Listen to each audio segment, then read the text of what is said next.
I'm Dan Shaw-Bell, managing partner of Workplace Intelligence, and in this series, I talk to leaders about their perspectives on hybrid work. My guest today is David Wellisch, co-founder and CEO of the Collage Group, the leading source of cultural intelligence and diverse consumers for America's iconic brands. David, it's so great to have you here. Thanks for the invitation. Great to be here, Dan. So, why did the Collage Group originally decide to be a remote company, and how has that decision impacted both hiring and retention since? We actually were not a remote company to begin with.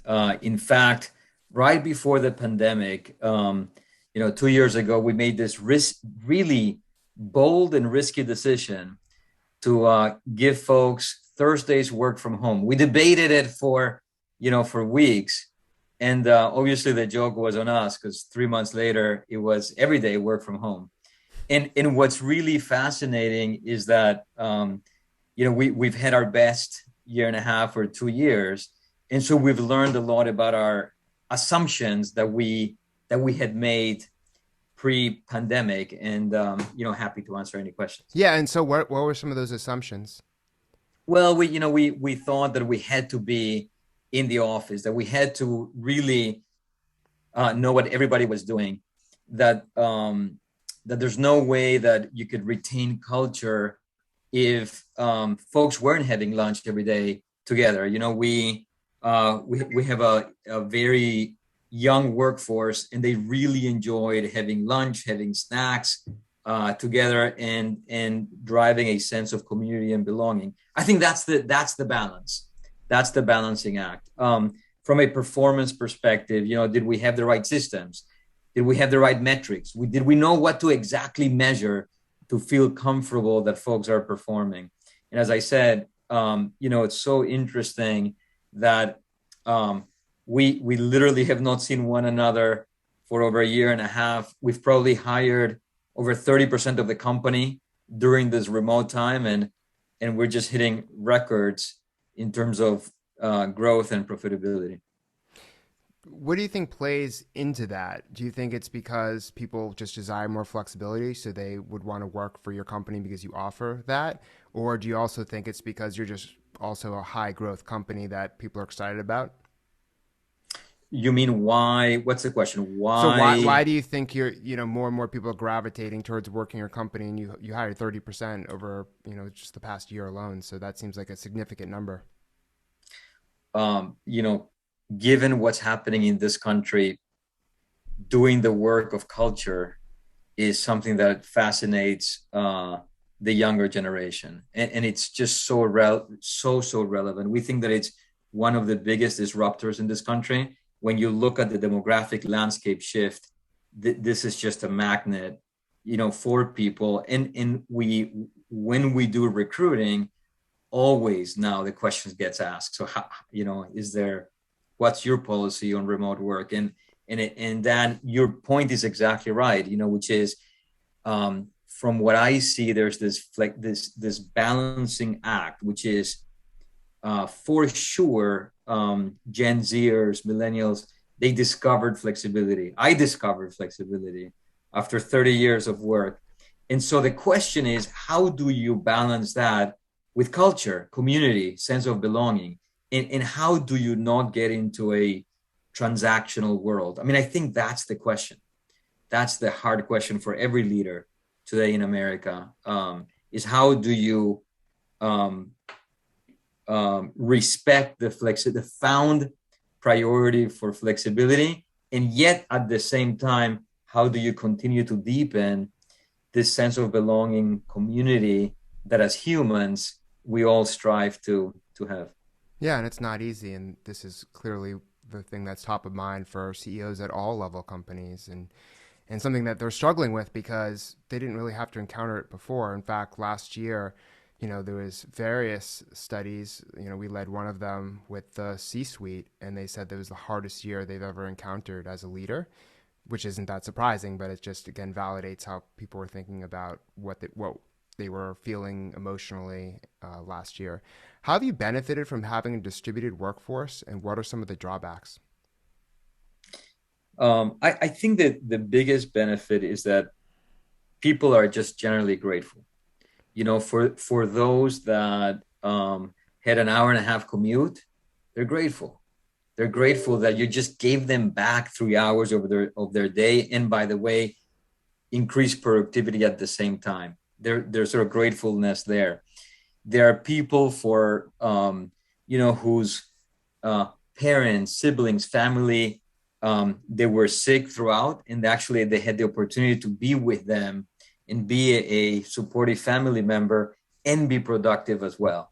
These are things that are, they're life. They're part of life. And so to be in a company where you can do that and be productive and learn and develop, I think people really not only respect, but they feel very much appreciated. So those are, I think some of the benefits that folks,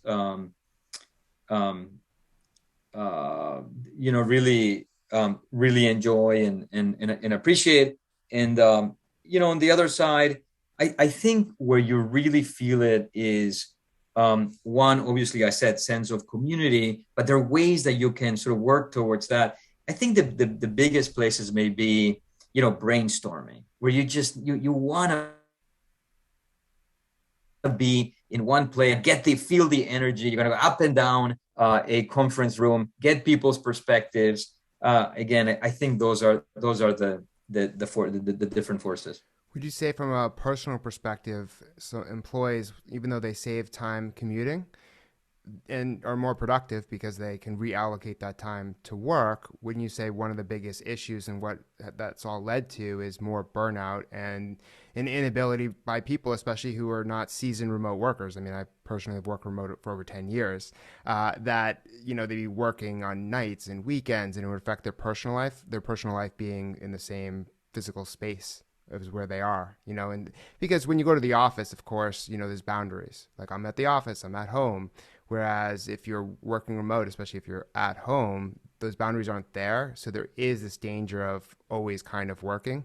And you and I are, both entrepreneurs. So always kind of working is that part of our job description, but not for maybe entry-level employees or even managers. I think you're right. It requires discipline, a discipline that maybe was not existing or required before. I think that's a very good point. But I think if you exercise that discipline, there's a lot to there's a lot to be gained, and there are ways that you can push the system in order to gain some of the issues that might exist with remote. The use of technology. I think the biggest threat is this feeling of transactional. You start the Zoom, you want to be efficient, you've got an hour, and so you don't even ask about their lives. I think that's the biggest issue. And so, things like random coffee chats, which we do. I think it's like every month there's like a coffee chat, or instead of monthly company meetings, you got to up the frequency. Every 2 weeks, or happy hours. They didn't exist before. We now do them every 2 weeks. On the other week that we're not doing the meeting. I mean, there are things that you do for that sense of community and belonging that make a difference, but it requires discipline as well on the other side. Absolutely. And one of the words that has kept coming up in all these interviews is being intentional. Like, everyone's like knowing that, like, you have to reach out more, you have to be more thoughtful about your actions and when you're communicating with people, whether people have kids or not have kids and when they're going to be around. So it has gotten more complicated, but I think that's put more pressure on people to be more human, not less. And I want to go to culture because it's something that you mentioned earlier, and something that obviously is a big buzzword in the HR workplace world. Is how would you describe your corporate culture and values?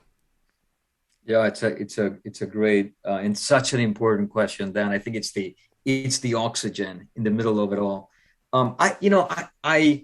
We try to really be authentic, and what we have learned over time is that having the ability to have direct conversations is really hard. It's not just hard in friendships or marriage, or any type of relationship, but at work as well. And so we actually train folks to have difficult conversations, but being valuing diversity, being authentic, really being intentional in developing people is so important. We actually launched the Collage Academy, and we're now almost on a monthly basis.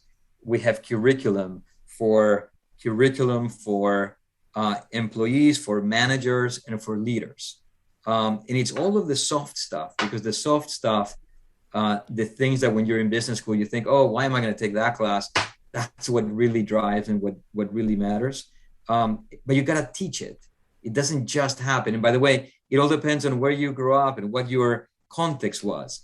But we want a level playing field. And so, anyways, I would say authenticity is at the center of of our culture. Obviously, there are other things like risk taking, client obsessed, respecting of diversity. But I think this sort of being authentic, being caring, while ambitious and driven is really at the center of it, especially in this remote context.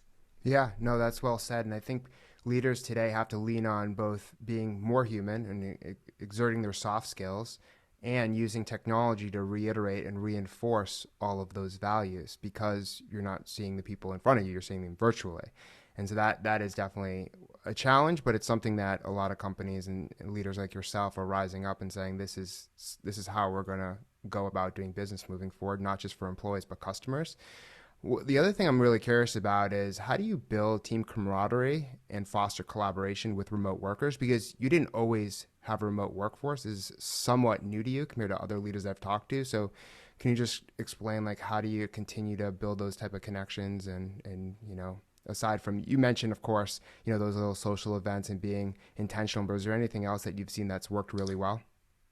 I mean, I would say, that you gotta do things hybrid, but on the remote, and back to this intentionality, those really matter. Just being mindful, and I'm guilty of this, but just being mindful that when you get on a Zoom, your first 5 minutes, 10 minutes, just there's a person on the other side. And so make that connection, spend the time. People want to be seen and want to know that you care about. This is a people business. We're in a people business. So that really matters. And so in terms of connection, all the things that I mentioned, I think those are things that we have done. Spending creative time just around events. Hispanic Heritage Month is coming, and we're organizing an empanadas sort of making session. That's a way that you can connect. It's not the same as being in person, but it's sort of helpful. And then on the collaboration, I think what we are in many ways driven by today is to really measure, that because we're not with one another all the time, we just got to measure the results, and micromanagement goes out the window, which actually is a good thing. You measure outcome. And when you identify what's not working, you come together, always with objective. And, generally, it works. There's so many tools now that technology has taken advantage of that are leverageable. But I do think that that hybrid, I mean, it's gotta be hybrid, that this sort of works for a time, but we just had our strategic planning retreat. So we had our whole team, our leadership team in one place for 2 days. There's no replacement. It's really nice to interact as well. I find it really interesting that you say that, because just after talking to so many different people over the past 2 years about this and how they're framing up, full remote versus full office versus the hybrid model, it doesn't seem like it's one size fits all at all, even for the Fortune 500 companies. So I think when you describe hybrid, you're thinking about what's going to work best for your company, whereas other CEOs I've talked to say, full-time remote is best for our company. So it's really, really interesting, because I think you have to do what's right for your business, and you have to survey the voice of your employees to see, hey, what's going to be best for you, and then think about where your customers are, and you have to factor so many different things into the equation. The leader like yourself has to be comfortable with hybrid versus full remote versus full-time at office. So I think that's really important. Going back to what you say about meetings, because I hear from all my friends and my peers, oh, meetings are just, they're exhausting. I'm spending 4 hours on Zoom. But one of the things that, our community has asked is, how do you determine which meetings are cameras on and which ones are cameras off when it comes to remote working or hybrid working?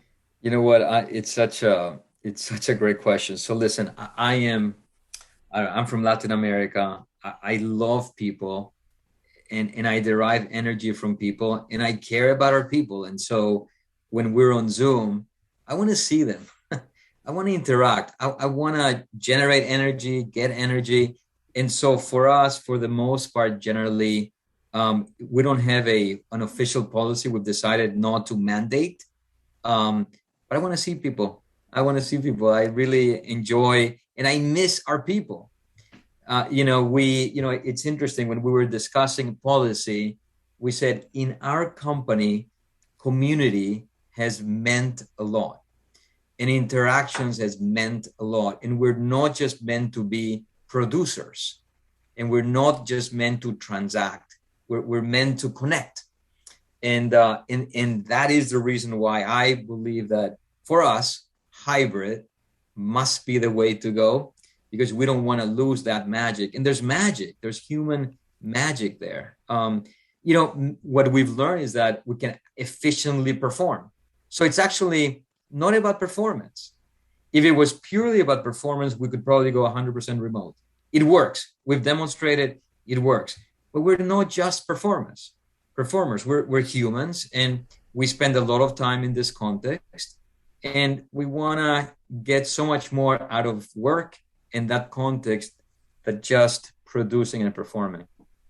Yeah, no, I mean, I think that makes a lot of sense. And as someone who has successfully transitioned to full-time remote, at least temporarily until you go hybrid, what is the one thing or just maybe a few things that was most effective in enabling you to be successful in this transition? And what do you think will work best as you transition to hybrid?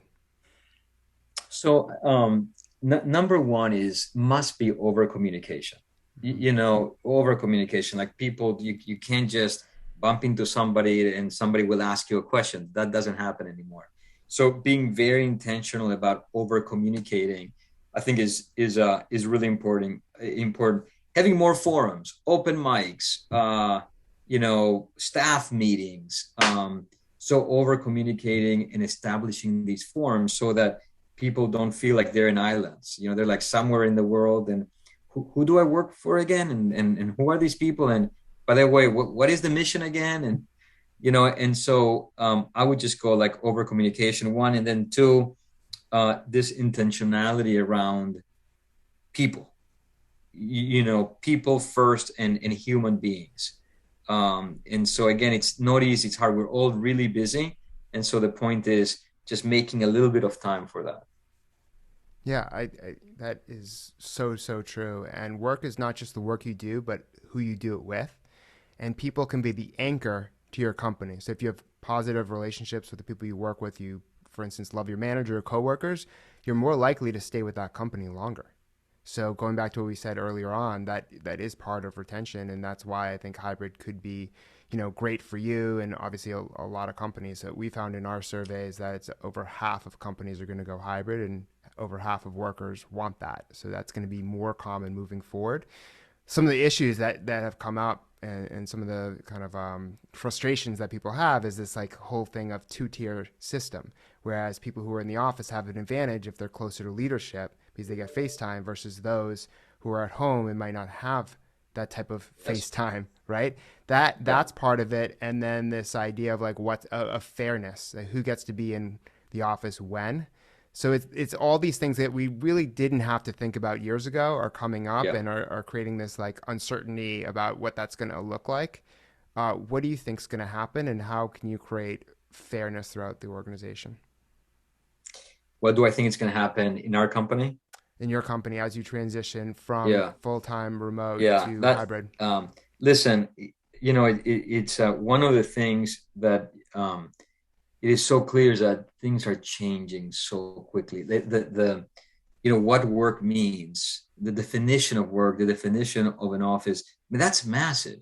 And so I've also learned that, listen, I'm not the customer.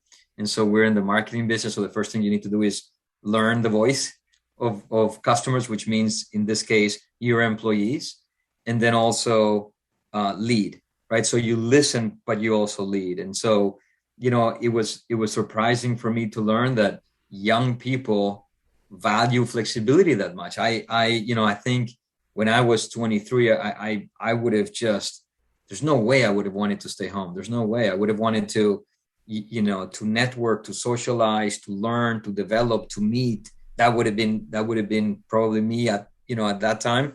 But I've learned that that's not the case. And so you take temperature, and you adapt accordingly, and then you lead, right? And so the lead means in our company, community matters. And that's the part where you go, hey, if that maybe is not as important for you, maybe this is not the place for you. And that's okay. That's okay. There are enough people, there are enough jobs, there are enough companies, there are enough people. And so you listen, you take that input is really important, but then you also need to lead. And so, Yeah, and that goes back to what you were you try and do both. Yeah, and that goes back to what you're saying about authenticity. This is who we are. This is who we're not. And it's kind of like allows you to filter through candidates better and find the right people that are going to most adapt to your culture and be a good fit. How do you ensure that remote workers are accountable and aligned to your company mission and goals? Yeah. So, operational playbooks and metrics, and for us, we use OKRs, right? That ends up being really important. Objectives, key results, and it's just measurement. I remember when we first went remote, I'm like, oh my gosh, like what? Now what? Like what? What's going to happen? But what it really forces is it's just better management. If I know how to measure you, and I know that you're hitting all your goals and metrics, you know what? I shouldn't care what you're doing. It actually doesn't matter. When you're doing what you're doing, I think that's like best in class management. Now, what it forces is significant discipline, great systems, great management playbooks, great measurement, so that we can have that conversation and not the conversation of, hey, Dan, really, really, what are you doing from 2 to 3:30? Are you really working or what? Right? Like, that's not the conversation. And you know what? You can't do that anymore. Like, that's not the way to manage an enterprise. Yeah, and people don't want that, especially young people, as you were saying. They don't want like command and control. They don't want people to like look over their back. And one of the things I found that was really fascinating as being a student of this whole space is that as more and more people were working remote, the amount of money that companies were investing in employee monitoring technology increased. And you know why? It was because of lack of trust. Because they weren't physically with them, they trusted them less. Therefore, they wanted to capitalize on the technology to be able to track all of their moves. But I think, there's going to be resistance to that when employees know that their keystrokes are being tracked. Their, browsing history is being looked at. And I think that it could go too far. But I think that that's the level of comfort that a lot of companies have right now, which is not much, but I think that will eventually change as this all becomes normalized. Outcomes. Got to measure outcomes. Yeah. No, I mean, right. It's That's like, the key. it's the age-old philosophy, results only workplace environment. But if someone's not delivering results, then you question where they're working. Yes. Or what's happening. Or exactly. Yes. And what advice would you give companies embracing permanent, remote, or hybrid work? I would say one, trust. Back to this, trust your employees, trust and measure, trust your employees, but measure outcomes and results. And learn from your workforce. What do they want? This whole great resignation is just so interesting. I feel very grateful that we haven't seen it. But partially we're listening. We're listening and we're going. So, we're also very lucky that in our business, things can work remote and the business doesn't suffer and so forth. We've also learned so much about the fact that we don't need to travel to sell. That's sort of new. So there's a lot of learning. So trust, measure, listen, and be open-minded because things are changing so much. Just and that's what we've said is no religion. Like we don't know truth. Truth is sort of moving around. There are many flavors. And so be open-minded, learn a lot, talk to people, and lead. Yeah, and I think everything you just said is all interrelated as well. And what do you think the future is for remote or hybrid work? I think I mean it's all only obviously gonna go up. We never hired. Every time we hired, not only did we expect people to be in office, but it was always very much DC, Metro and Bethesda.